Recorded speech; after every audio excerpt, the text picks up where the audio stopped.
The Second World War was one that took France and Western Europe as a whole by surprise. After years of attempting to appease Hitler, Hitler finally launched his blitzkrieg across Europe, resulting in the ultimate fall of France in 1940. The war was disastrous for France, not only resulting in the loss of thousands of lives, but one that divided the nation along the lines of occupied France and the supposed free Vichy state, with the Vichy state eventually collapsing and German occupation forces entering southern France in 1942. Although the experience of France was trying, it resulted in a nation that binded together, fought oppression, and emerged with the goal of European peace in mind. France arose from the Second World War as a nation on its knees, with over 400,000 buildings destroyed and industrial and agricultural production running at just 40% of what it had been pre-war, a nation starting from scratch. The war had already taken a heavy toll on France, one that had divided the nation in two, with those who collaborated and those who resisted. The French experienced many atrocities, with reprisals being commonplace following activities of the French resistance. Nevertheless, the French spirit lived on, with active resistance being commonplace until the liberation of France by the Allies in 1945.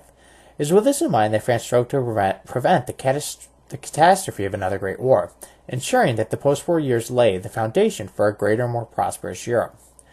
Following the war, sentiment throughout Europe and France was one of never again, with political elites and everyday citizens alike fed up with the continuous European conflict.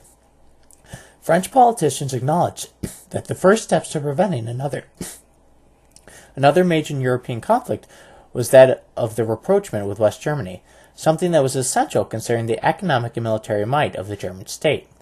This change in the political environment resulted in the eventual coming together of European nations, with numerous nations in the early 1950s creating a European coal and steel community. These new ties with Germany, as well as the efforts to ensure that Europe as a whole works together, laid the foundation for a European Union that has France and Germany as its senior players. Prior to the formation of the EU in 1993, three distinct economic European communities existed, communities that originally were reluctant to receive new members. The European communities began to evolve, though, marked by the widening of their desire to receive new members. This new openness created a situation where many began to consider the possibility of combining the three distinct European communities into one, which was finally turned into reality with the signing of the Maastricht Treaty in 1992. The Maastricht Treaty ushered in a new era for Europe, something that created a closer, more democratic Europe. It's demonstrated by its aim to create an ever closer union among the peoples of Europe, in which decisions are taken as openly as possible and as closely as possible to the citizen. So what exactly is the European Union?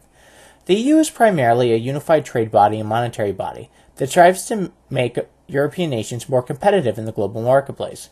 The EU is composed of a wide variety of nations, with EU membership spanning from the Baltic states all the way down to the Balkan states. The EU is governed by three bodies, with those bodies being the EU Council, the European Parliament, and the European Commission. The EU Council is responsible for setting policies and proposing legislation. The European Parliament operates much like any other parliament, serving as the chamber that approves the laws proposed by the Council.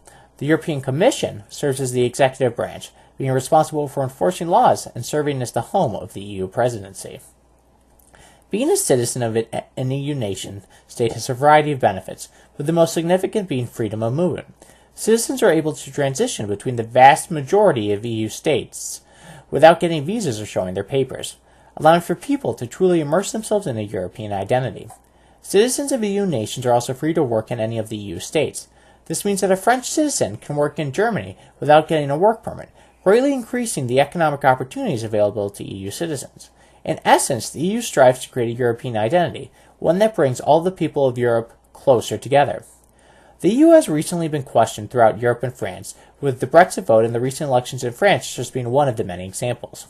The French 2017 presidential election was viewed by many as a referendum on the EU, with populist candidate Marine Le Pen and center-left candidate Emmanuel Macron battling for the future of France's role in the EU. Emmanuel Macron's victory was expected by many, with him winning 65% versus 35% for Marine Le Pen.